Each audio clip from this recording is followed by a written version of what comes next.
What's up guys, welcome to Daily Dose of Reddit. This is your Christmas music fanatic of a host, Zach, and today's subreddit is r/MaliciousCompliance. Don't forget to like, subscribe, and hit that bell to never miss an episode. This story's called, You Won't Leave Until All Your Stuff is in the Van? Okay, so this may be borderline malicious compliance, but I assure this is a good one, and it's one of my favorite stories to tell about my mother, and don't worry, I play in this as well. So this happened when I was in my late teens, 17 if I recall correctly, and was living with my mom. During this time, she had gone through a divorce with my stepdad. Let's just call him Richard. As the name implies, Richard was a real, Richard. He was smug, arrogant, saw himself smarter than everyone else, and when he gets upset, he can be a real devious bastard. Now, Richard was still living with us as the house he was going to move in was still unlivable. So he would put on the charm, trying to get my mother to take him back, but that ship had sailed a long time ago. All the while, he's moving his stuff into his van. Very slowly. One day, I am sitting in the dining room eating my lunch when I hear my mom and Richard arguing about something. I only recently learned that they were arguing about how the house he was meant to be moving into was unlivable was actually very much livable. They were going back and forth as they moved their argument in the dining room. I'm just sitting there just eating my sandwich. My mother is angry. Richard is trying to defend himself. Then a light bulb lights up over his head as that devious smile appears on his face. A smile I knew all too well. Fine, but I won't move in until all my stuff is in the van. My mother is angry as she knew as well that he was dragging his heels with that. But then she collects herself. I can see the gears running, but I didn't know the malicious compliance she was thinking up. My mom, with a real sweet smile, fine, then leaves. Richard, seeming to have gotten victory, leaves too. The next morning, I am in the dining room eating breakfast, and my mother is standing at the window, just watching Richard as he was leaving to go to work, taking my mother's car, don't know why, to get there. It is an hour drive to get there, and he leaves pretty early. I hear the car turn on, then drive off. The moment he's gone, my mother turns to me. Hey OP, you up for some moving? Instantly. I knew what that look was about yesterday as I smile back to her. We begin to move his stuff into his van, moving his bed, his bedside tables, all his junk, finding any kind of room to put it in the van. We did not stop, not for a break, not for anything. We were on a mission. Professional movers would have wept by how well we did this. It was like a real-life game of Tetris, rearranging pieces for the perfect fit, slipping into impossible positions. We started around 7:30, we finished at 1:30. The van was packed, and I mean packed. There was only enough room for the driver, and that's it. We celebrated with a late lunch and just sat, giddy like little schoolgirls, just waiting. Sure enough, about 4:40, Richard returns. Mom and I walk to the driveway to greet him. Oh, hi Richard, how was your day? Richard, still having no clue. Oh, it's good. Dealt with some customers, got some projects done. Usual. That's nice. Well, you can go now. What? I can't leave, I told you. I won't leave until all my stuff is in the van. That smug smile returning on his face. It was too good. You did say that, and there you go. I point to his packed van that was sitting only mere feet from him. He turns. He realizes. The look. Beyond priceless. He turned to us. His face a combination of emotions. Did you two do this? Us? Oh no, we just found it like this. Do you know what happened, OP? I just played dumb, trying to hide my smile, failing epically. I have no idea. But since all your stuff is in there, I guess you have no excuse but to leave now. Richard just stared. A deer in headlights. His only bargaining chip on staying was gone. Without another word and defeat written on his face, gets in the van, backs out, and drives off. We turned back inside, glowing from our little achievement, knowing we had one less Richard to deal with. In more ways than one for the mom, if you get what I mean. Okay, sorry. This story's called It's the Great Pumpkin, Vindictive HOA President. I've told a shorter version of this in the comments, but it's probably worth its own post, so we can all hate on homeowners associations some more. I babysat and elder sat for the neighbors down the street who committed this malicious compliance. So I was there to hear the ranting as this whole mess went down. We'll call my neighbors Liz and Dave. They were nice folks who ran afoul of the Homeowners Association, or HOA, when the busybody president, who lived next door to them, we'll call her Joan, got it in her rotten turnip for a brain that Liz and Dave had taken in an illegal renter. Renting out rooms was strictly against HOA policy. They had not rented out a room. Liz's elderly mother had moved in with them after breaking her hip and being unable to live alone anymore. Joan sent them a very threatening letter about their unlawful renter and how fines would accrue if the unlawful renter didn't vacate immediately. It was accompanied with a copy of that part of the bylaws and pictures of Liz's elderly mother taken through windows of their house. Creep alert! They wrote back that there was no renter and explained the situation. Joan did not believe that story and had the HOA lawyer start sending them certified letters about their continued violations with ever-increasing insane fines. This went over poorly. Liz and Dave got their own lawyer to fire back a cease and desist letter. After many increasingly aggressive back and forths, it all culminated in an association meeting where Liz, Dave, and Liz's mother came in with ID and birth certificates and basically made Joan look like the pimple on the backside of humanity that she was. They won, but Joan was furious and swore she'd get them for something. Joan maintained until the day I left for college, last I knew of her, that Liz and Dave had forged those driver's licenses and birth certificates to keep their unlawful renter. Cut to the following fall. Liz and Dave needed to repaint the house after making some siding repairs post-hurricane. They carefully checked the bylaws for approved paint colors and picked out a fairly bland shade of something between brown and tan. They gave the painters the color info listed in the bylaws, and painting happened. Less than a week after their house was painted, they got another certified letter from the HOA lawyer stating their house was the wrong color. They fired back with evidence that they ordered exactly what was in the bylaws. Well, after many back and forths, it turned out the approved color and the swatches on file with the board no longer matched because the manufacturer had changed the colors in their line slightly due to some kind of formula change. Their house was a few shades darker than it should have been.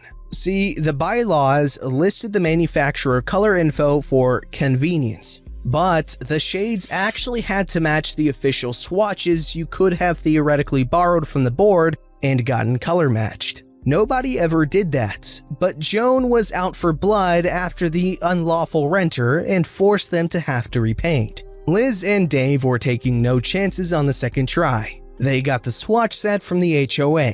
For some reason, it made no distinction between approved accent colors, most houses in the neighborhood had brightly colored doors, or house colors. They decided that if they had to paint their house a second time, Joan, the dog that caught the car, could live next to the most garish option they had.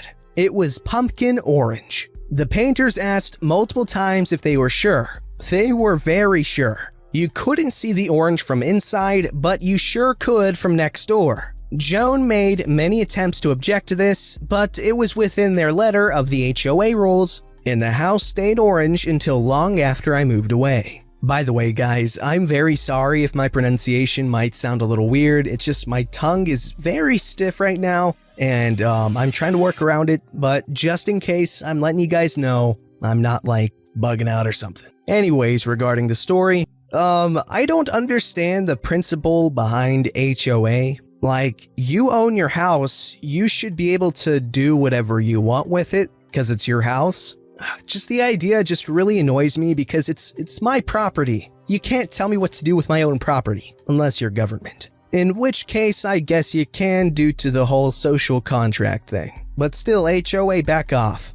This story's called My Mom Maliciously Respects Her Subcontractor's Wish. Obligatory. English is my second language. I apologize in advance for any errors or grammatical awkwardness. This also turned out much longer than expected. Oops. This is a fresh story stolen from my mom. Of course, it's fresh for me because I just heard it, but for her, it has been slowly brewing for long months. For the backstory, my mom works as a construction specialist for a rather tiny construction real estate development company. It consists of less than 10 people. That includes the owner, the cleaning lady, the owner's assistant, and an accountant. The amount of work they do construction-wise is astounding.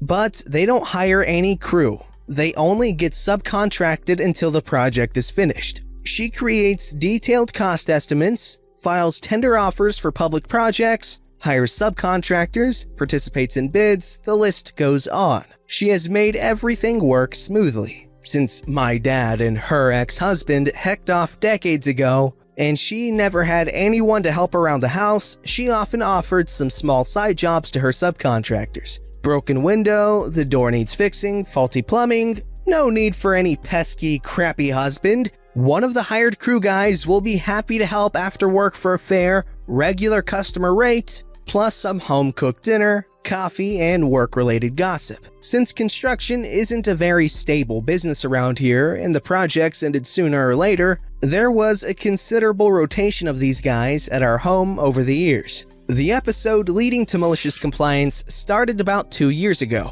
One of the regular guys who ran a small construction business, let's call him Ben, was at the time contracted with my mom's company to install doors and windows. Around that time, my mom's front door pretty much broke apart after circa 20 years of faithful service. My mother grabbed her phone, called Ben, and asked him if any of his guys got a few hours for a side job, a new door frame, and installation. He agreed to help and sent 2 blokes over. They finished the job, took the payment, drank some coffee, chatted with my mom a bit, and left. Everything seemed fine at first, but a few days after the installation, my mom noticed her new front door doesn't fully close and the lock tends to jam. She called Ben, explained what the issue was, and asked him to send someone around and that she will pay for their time. He abruptly said, "I'm busy, we got a ton of projects, don't bother me with stupid crap," and disconnected. Okay, then I won't, she thought. She never brought the issue up again.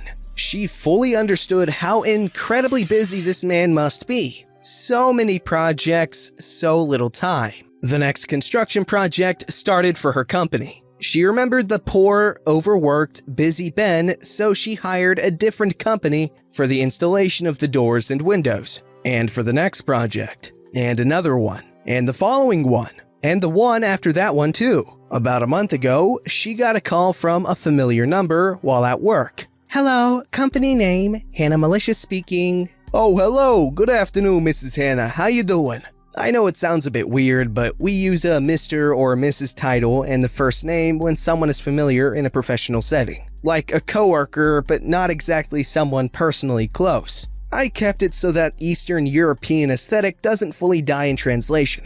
I'm sorry, who am I speaking to? It's Ben. Mrs. Hannah, how you doing? Oh, good afternoon, Mr. Ben. I'm fine. Thank you for asking. How are you? Well, not that good. I just noticed that we haven't gotten any construction contract offers from you. Is everything okay? Everything's fine. We've just handed in 2 construction sites and we have a new one fully prepared for this spring. Why do you ask? We submitted offers for our services for the past few months, but we've never heard anything back. Right, do you remember our last conversation, sir? Not really, no. Your guys messed up my door installation. I asked you for some help. Mr. Ben, I was willing to pay you extra despite the fact that I shouldn't even pay you for fixing your staff's mistakes. But I respected our long cooperation. Do you remember what you said, sir? Sir, you said you're busy and you don't have time for stupid crap. Now, I really do respect people's time, and I certainly don't want to bother them with stupid crap, especially when they're busy. Oh no, I'm sorry, Mrs. Hannah. This must be a misunderstanding. I'll send someone to fix your door right away. It's been fixed by someone else 2 years ago. Goodbye, Mr. Ben. I just spoke with my mom over Skype. I noticed that there was a huge, fancy flower bouquet behind her. Oh, flowers? Are they from a guy? Please tell me you're finally dating someone. She smiled a bit nastily. This thing? They're from Mr. Ben. And then she told me this whole story, which, unbeknownst to me, has been slow cooking over the last 2 years. Mom, does it mean you're gonna hire his company again? Nah, he's busy. I don't want to bother him with stupid crap.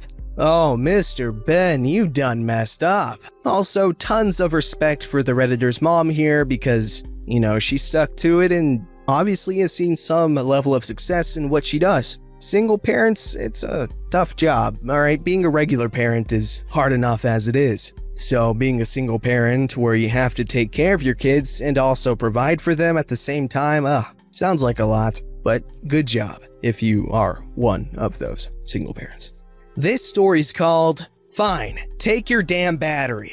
I used to run commercial sales for a particular location of a major auto parts company. I was good at it and we got very busy. The phone sometimes didn't leave my ear for an entire shift answering calls. It was rare for me to be up front unless I was pulling items for a customer or looking for one of my drivers. And helping walk-in customers wasn't my job. I didn't have enough time to deal with them anyway.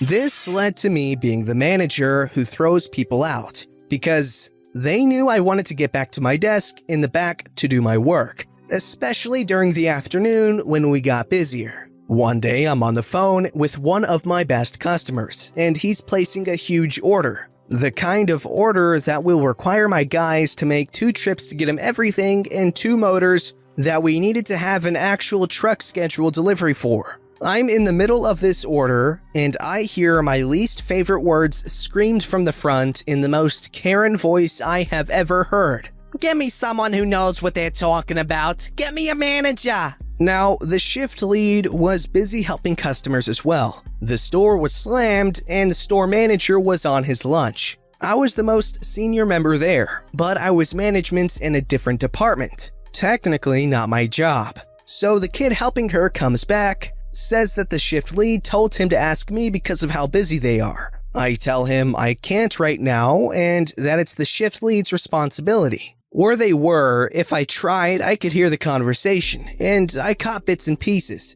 But all I really knew was it involved a battery and she was angry. As far as I could tell though, she hadn't started swearing or mistreating the employees at all. I got back to my call thinking nothing of it. Then hear Karen again.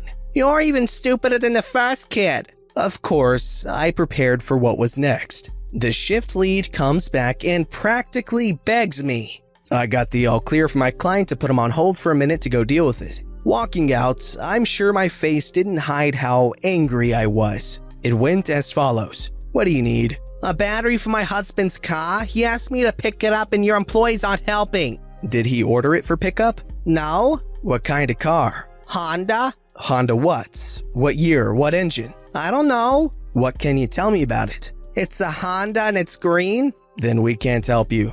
Gonna need to know more about the car. Call your husband, use his store phone if you need to, and find out and we can help you. Just get me the freaking battery. I can't. I don't know what battery you need. Get me the freaking battery. You know what? Fine. I went and got her the most expensive battery we had, which was a $400 truck battery, and told my guy to ring her up and went and finished my sale. Her husband came in that evening to return it and get the correct battery for about $130. And I'm told he was laughing about it and apologizing for her behavior, but I didn't get to see that for myself, unfortunately. It's always funny when the husband is very friendly but the wife is a full-on Karen. What happened there, man?